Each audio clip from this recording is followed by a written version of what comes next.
Good afternoon, everyone. If I could have your attention, we start our final week of the term today with much to look forward to before you depart on Friday. Congratulations to everyone involved with last week's dance shows. They were terrific, and good luck to the teams involved with this week's New England tournaments. We're rooting for all of you, so good luck to all, and congratulations to the dancers. And thank you for your efforts in advance of Thursday night's telethon. I'm glad that a leader from Interval House was with us at lunch to give us an idea of what our charitable support is helping make possible. As you head out for the break at the end of the week, please be safe in your travels and get some rest before you return for a very busy spring term. As a reminder, when we do return, we will greet accepted students and their parents for revisit days on April 2nd and 5th. You will hear more details from our admissions leaders about that over break and when we return. And our 50th night for seniors, if you can believe it, is right when we get back on April the 4th. We will begin today with Alexander, and after Svetlana's remarks, you will be excused. Alexander.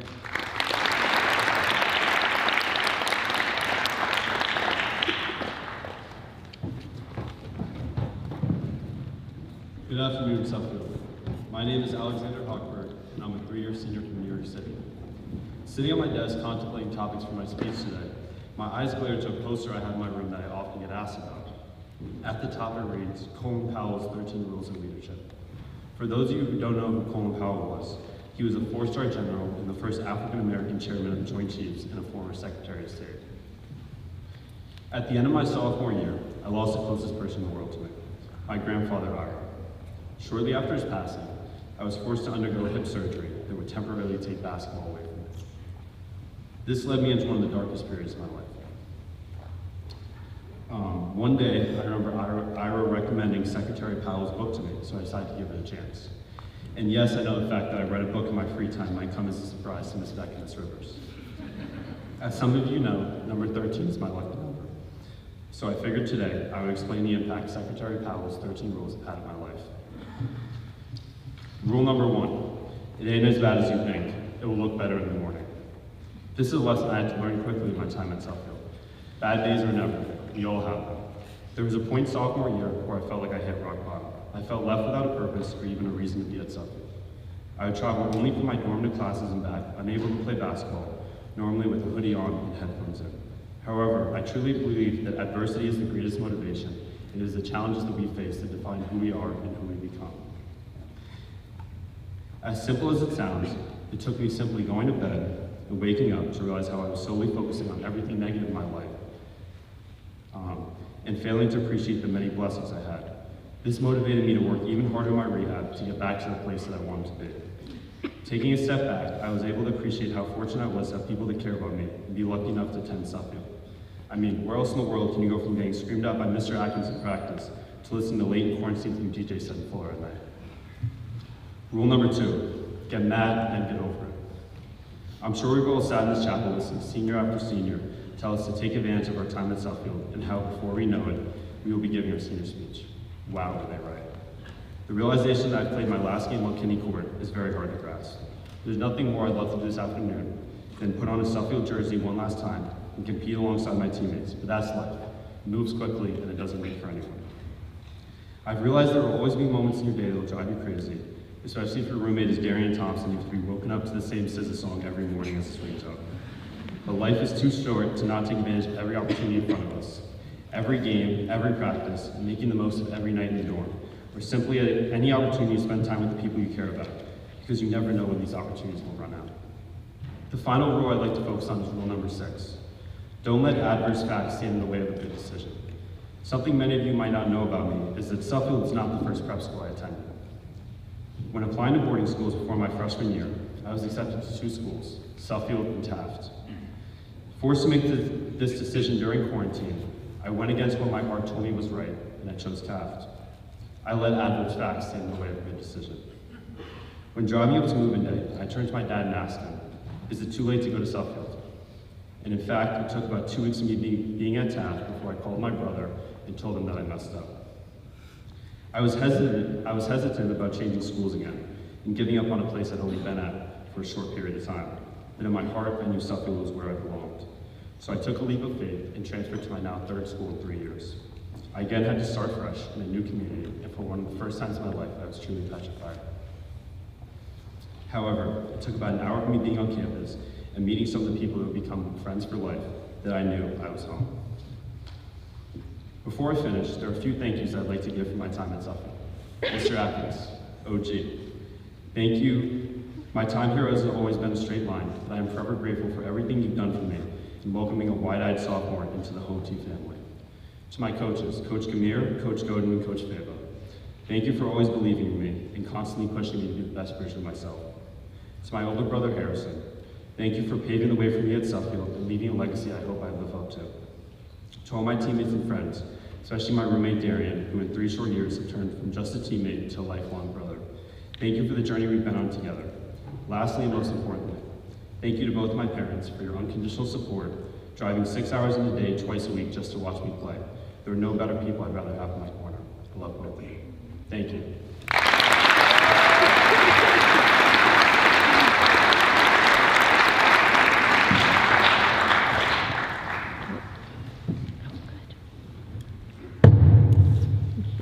Hi, Suffield. My name is Christian Racinos. One hidden aspect of my life that not many people know about me is that I lost half my middle finger. And aside from the very intelligent questions I've been asked, one of the most common ones is, what happened? Well, I'm here to address the elephant in the room and tell everyone what occurred that day 12 years ago. Story number 1. I've always told this story to an older audience because somehow they always believe it. It was a bright sunny morning back in 2011, and my mother made the decision to go to a beach trip in New Jersey. Once we arrived, I felt the hot sun beaming on my skin, completely oblivious to what would happen that day. The heat was unbearable, so I decided to take a dip in the beach and swim in the bright blue waters of the Atlantic. After some time, loud screams arose in the distance and a large fin emerged from the water. A shark, twice the size of a killer whale, started swimming right toward me. Once we were face to face, my 5-year-old fist threw the first punch at the shark. The shark was so scared that it swam away, but then it came right back. Not for me, but for my finger. My entire hand lay in the shark's mouth, and once it bit down, I knew my finger was gone. Story number 2. I mainly tell this story to a younger audience because it's way less believable than the first one. It was a foggy fall day, and my mother wanted to go hiking. The drive to the mountain was filled with fun, laughter, and joy. Once we arrived at the trail, I could feel an eeriness in the damp woods, and I became extra alert. I knew something was watching. Suddenly, my 2 brothers ran away from the group, dragging me with them. And next thing I knew it, when I looked back, both my parents were gone. No matter how many times we retraced our steps, we couldn't find our direction.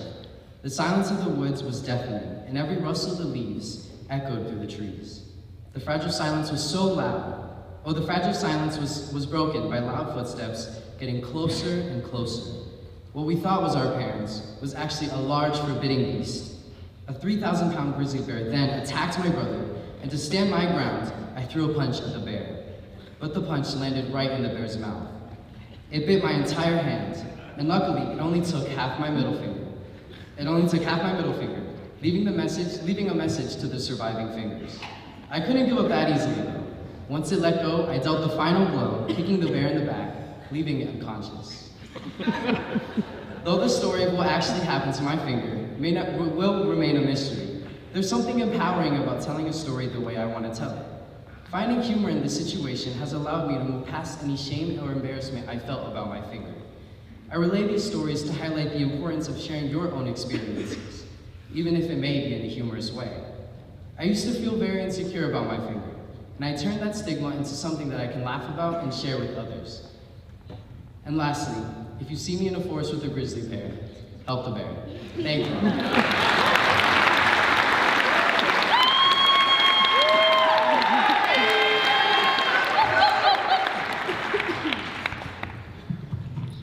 Hello, Suffield. My name is Charlie Regal, and I'm a 4-year senior from Suffield, Connecticut. Like a lot of you, I really like to win.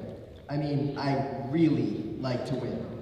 I guess you could say that I'm overly competitive, but I'm not embarrassed by it at all. All my life, if you could turn something into a game, where I would beat someone or something, especially my sister, I was in. To this day, my mom can get me to do things I don't want to do by saying she'll time me. Hey Charlie, bet you can't go upstairs and get my glasses in less than 15 seconds. I fall for it every single time. So, I want to talk to you today about a recent loss I had in squash. And no, this is not a speech about finding your true self in defeat or the basking in the glory of knowing you did your best even when you came up short.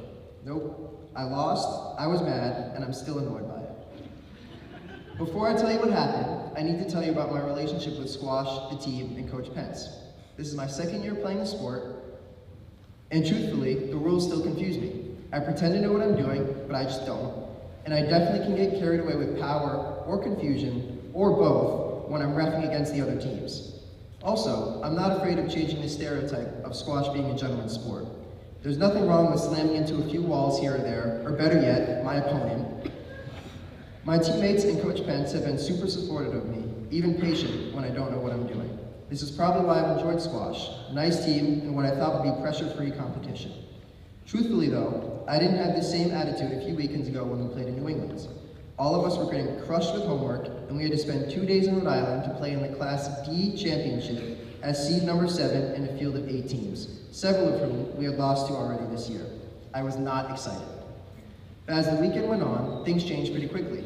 Coach Pence got us focused, prepared, and believing we could win. I'm not going to tell you how, but his G-rated jokes really get the team going. But please do not get him started on the faults of social media. Then he gets a little feisty. We met Berkshire in the finals, who we lost to earlier in the season at home. I was ready to get that win back. In the New England finals, where it mattered most, I wanted to be a hero. Let's just say I lost. I don't want to tell you guys how badly, but he was way better than me, and I was mad. There were no heroic actions from me that day. But an amazing thing happened. My teammates, Austin, Brady, Eli, and Aiden, won their matches, beating the Berkshire players they had lost to earlier in the season. These guys were the heroes that clinched the trophy for us that day. They were stressful, tense matches with lots of drama, and their wins felt incredible. I was happy for Suffield, but more importantly, I was really, really happy for them, for what they were able to accomplish for themselves and the team. So my takeaways from this whole experience are, number 1, just show up. You'll be surprised at what happens when you just give yourself an opportunity you might not want or think you need. Number 2, celebrating someone else's wins are just as important as your own. People can get threatened by other people's success. When you're on the same team, it feels amazing to see them win. I would like to thank Mr. Pence and Mr. Warren for all they have done for me as coaches, as well as Mr. Pistol, Mrs. Bailey, Mr. Sedian, and Mr. Atkins for their guidance. I would also like to thank my family and all the amazing faculty that have helped me along the way. Thank you, Suffield.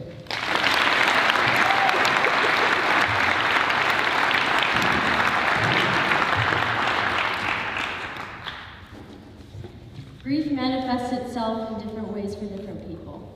You would expect that when you lose a parent, the phases of grief would be very apparent. There is no right or wrong way to grieve, and the process is not something that can be rushed or neatly categorized. In May of 2023, my dad passed away. He was not sick or in the hospital. It happened while I slept peacefully here at Suffield without the slightest clue that something was wrong. I awoke on May 19th to a world that seemed unchanged, unaware that the devastating truth of my dad's passing had shrouded me in a veil of ignorance, leaving me to wonder how I could have remained so unaware. My family tried to protect me from the reality of what happened to my dad, knowing that I could not learn that the person I was closest to had passed away with a simple phone call. When I finally had the chance to reunite with my mom, she took me into her room and shared the news. I couldn't comprehend the reality of it, and I refused to accept it. Over and over, I found myself repeating the words, "It cannot be true," as if the sheer force of my disbelief could somehow reverse what she had said. With each no, I convinced myself it was not true. Looking around the room, I could see that he really was gone as my sister stood in the corner worried to see my reaction. Once I had finally grasped what had happened, everything else was a blur. A wave of heat overtook my entire body, and I turned pale in my face as if I was about to pass out. I honestly was just in disbelief. How could this happen? Everything in my life had always gone according to plan. How could someone so full of life no longer have one? Then anger came. How could I have been the last person to know? I came to learn that my friends at school from Jamaica had learned of his death before me. It wasn't fair. How did everyone else know about me? I was angry that I was at school when it happened. I was angry that I didn't have a warning. I was angry that my best friend was gone. I was able to lift myself out of the sadness knowing that that's what he would have wanted for me. But starting my life back up again, I was worried that I was so easily able to pick up right where I had left off. Why did I not feel like my life was over? Why was I able to move on so easily? I felt guilty that I was not paying my respects in the way that the rest of the people around me were. I felt like I should have been mourning in my bed, but I wasn't. There were days where his death would not cross my mind, which made me feel like a bad person and even a bad daughter. My dad was and continues to be so important to me, but I just wasn't showing my grief in a way that felt right. This May holds a significant weight in my life, marking my transition into adulthood and the 1-year anniversary of my dad's passing, coinciding just 4 days apart. Graduating from Suffield just 2 weeks later doesn't make it much easier. But while I once dreaded this month, I now look at it as a new chapter in my life where I know I will be supported by the amazing people I have met here, and most importantly, my dad. It has been 9 months, and even though the grief hasn't manifested in a way that is typical, I know that I cannot wait around until it does. I cannot use my dad's death as a reason to stop living. While he may have never said this to me, if you knew my dad, you know it's what he would have wanted. I am choosing to no longer live in fear when my grief may surface. I am embracing my emotions every day and learning to accept the inevitable ups and downs that accompany them. Hi, Suffield. My name is Madison Sidwright, and I'm a 3-year senior from Nassau, Bahamas. Thank you.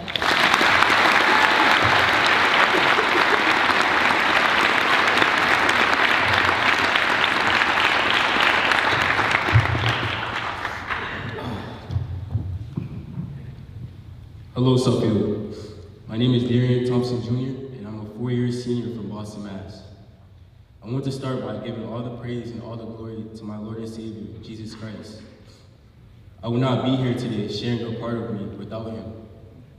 I am eternally grateful for Suffield and this opportunity, not even knowing what a boarding school was 5 years ago. I am glad that I got to have this experience. During my time here, I have made a lot of great friendships with some whom I consider family. Throughout my 4 years here, the Suffield community has embraced me and shown me nothing but love. I have increased my perspective by learning from others from all different backgrounds. Let me tell you how my journey began and how I reached this point. 2013 was life-changing for me in many ways. The Boston Marathon bombing occurred, and my dad became a victim of gun violence 2 weeks later. Suffering from a gunshot wound to the head, my doctors told my family and I that he would never be able to walk or talk again. Watching my dad in the hospital fight for his life hurt me, and I had to learn to accept that my life would not be the same. I was questioning the Lord and why this was happening to me. But I am grateful that God spared my dad's life, even though he does not want to live this way. It is better than putting flowers on the grave. My mom insisted that everything happens for a reason, and that God works in mysterious ways. This belief has always been instilled in me as my family and I walk for peace in the Mother's Day walk in Boston. I have lost many family members to gun violence. Pushing positivity and encouraging peace within my community is what I have learned from attending the annual Mother's Day walk. I had to go through every emotion throughout my travels to find myself. I had to learn to embrace that my reality was different, and that everyone goes through trials and tribulations, but life is what you make it. Not having a father figure motivated me to build my own legacy. I am grateful for it because it made me who I am today. I am determined to set the tone for my family by being the first male in my immediate family to graduate high school and have the opportunity to attend college. I am a role model to my little brother, Avante, and I want him to fill my shoes. Understanding I wear a size 13, he has some pretty big shoes to fill. I also learned to treat people how I wanted to be treated by always showing others kindness and respect, and that people go through things deeper than what you may see. Appreciate the journey and realize that everyone's path is different. Cherish every moment, even the ones that are not so great. It truly took a village to get me here today. I want to thank my Beacon Academy family for everything that they have done for me. Thank you to Mrs. Tassoni for all of your support and help throughout my college process. Shout out to Coach Setz, Coach Phelan, and Coach Gamir. Thank you, Mr. Atkins, for always being there for me. I appreciate you for everything you have done for me. Lastly, I want to thank you, Mom, for all of the sacrifices you have made for me. Your nurturing love got me through all of the tough times, and you played both roles for me in my life and made sure I never wanted for anything. You and your prayers keep me going daily, and you inspire me to continue breaking generational curses and remaining true to myself. You are the real MVP. I love you, Mom. I can't even write how grateful I am to have you. Thank you.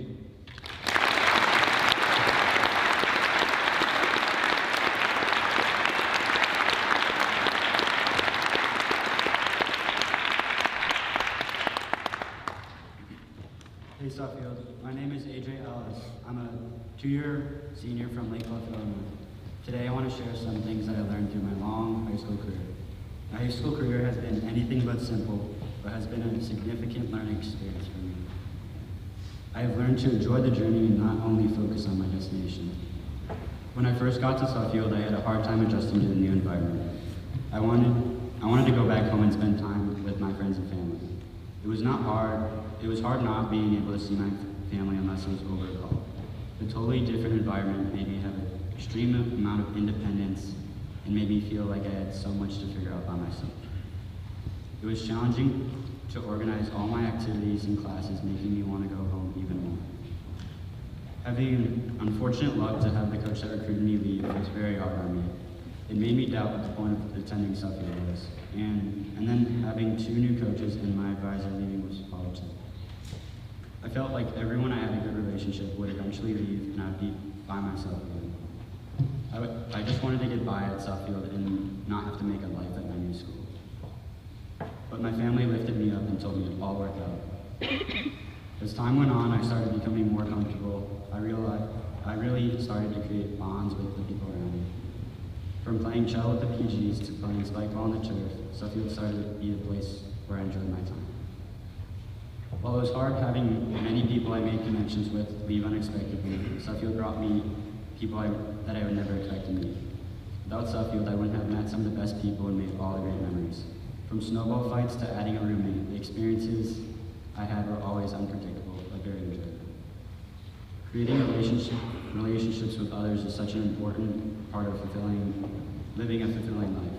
From your parents and teachers to your classmates and friends, having that support is extremely important. And when you're going through tough times, these people will always be there for you. And when you're at your best, these people will be there for you. I am a firm believer in the statement, the people who you meet along the way are the best part of the journey.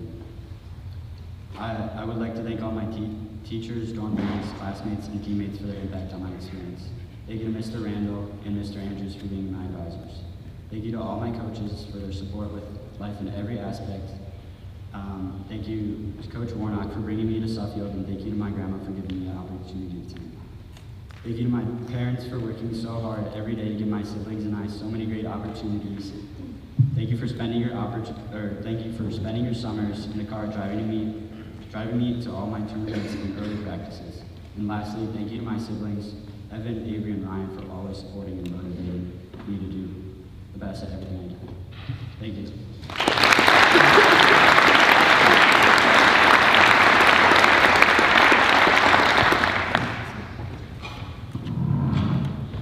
Hi Suffield, my name is Hadley Harris and I'm a four-year senior from Ferrisburg, Vermont. And when I was younger, my parents used to read The Giving Tree to my brother and I. This children's book is about a selfless tree who grants the young boy with anything he desires. And every day the boy would come and he would gather her leaves and make them into crowns and play king of the forest. He would climb up her trunk and swing from her branches, and when he was tired, he would sleep in her shade. And the boy loved the tree very much, and the tree was happy. The Giving Tree's unconditional selflessness provides him the comfort, support, and love needed to grow into the person that he is today. And although I am not a little boy, but a young woman turning the page to the next chapter of my life, I cannot help but reflect on the people in my life who have graciously and unconditionally given me everything I need to thrive. Suffield is my Giving Tree. The resources and experiences Suffield has given me have allowed me to make my own crowns and rise into leadership roles, have blessed me with the branches to swing from and to take chances, and rest in the shade by the comfort of those around me. It is the place that has given me all that I can ask for.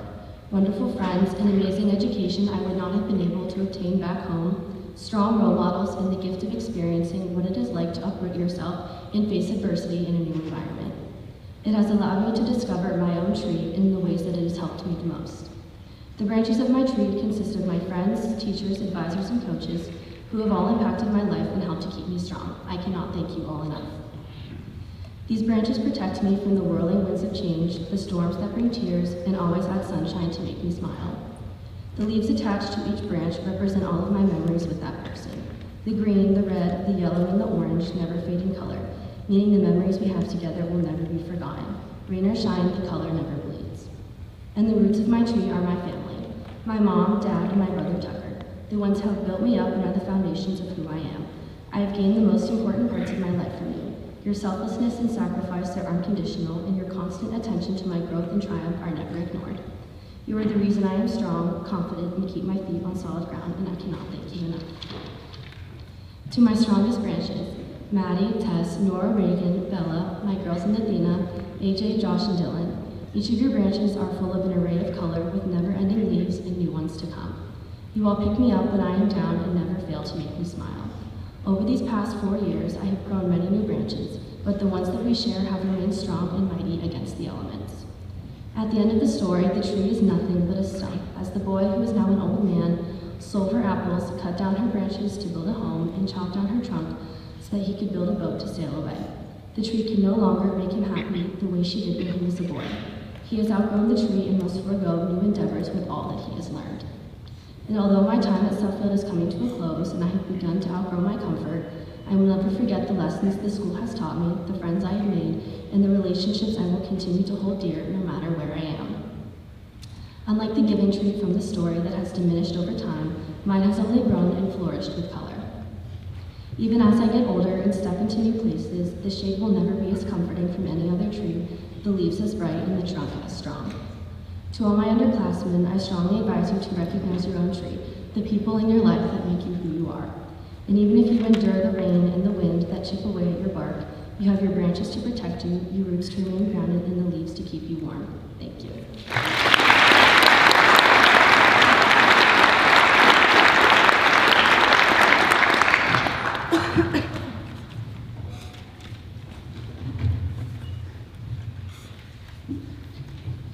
Hi Suffield, my name is Susanna Sharina and I'm a 3-year senior from Moscow, Russia. I've been dreaming of coming to study in the United States since my family and I visited New York for the first time when I was 6. I remember that when I went back to Russia, I was telling everyone that one day I'll buy a one-way ticket and study there. When people heard that, they would just smile and say, yeah, that would be cool. For those of you who may not know, leaving home to go study abroad in Russian families is unusual. However, my parents are always those two people who held my hand and pushed me forward. They support my brother and me in our decision to come to Suffield. We are so grateful for the opportunity we had to attend the school. Considering my brother graduated 2 years ago and I'm about to ring the bell myself. Although my parents have never been here, only seen Suffield through pictures and stories I tell, they still celebrate every victory, no matter how big or how small, while being miles and miles away from me. Mom, you've always been my best friend, whether helping me to overcome every obstacle I face or just somebody to laugh with. I'll always cherish and appreciate the countless phone calls across the time zones and the endless support you provide me. Dad, you will always be the one who I'll ask for an advice in the hardest moment. I'm so grateful for the late nights you stayed up working, for your dreams that you put on hold so I could chase my own. Mom and Dad, thank you for believing in me, for trusting me, and for showing me the world beyond the doorstep. I want you to know that the life I live today is richer, brighter, and more meaningful because of you. This journey is far from over, but with your love and support, I know I can navigate any adventure that life comes my way. For me, coming to Suffield wasn't just about academics. It was about immersing myself in a new culture, leading lifelong friendships to make new ones, and discovering strength and independence I never knew I possessed. Suffield has been my second home away from my parents, but lessons I learned here will always help me going in the future.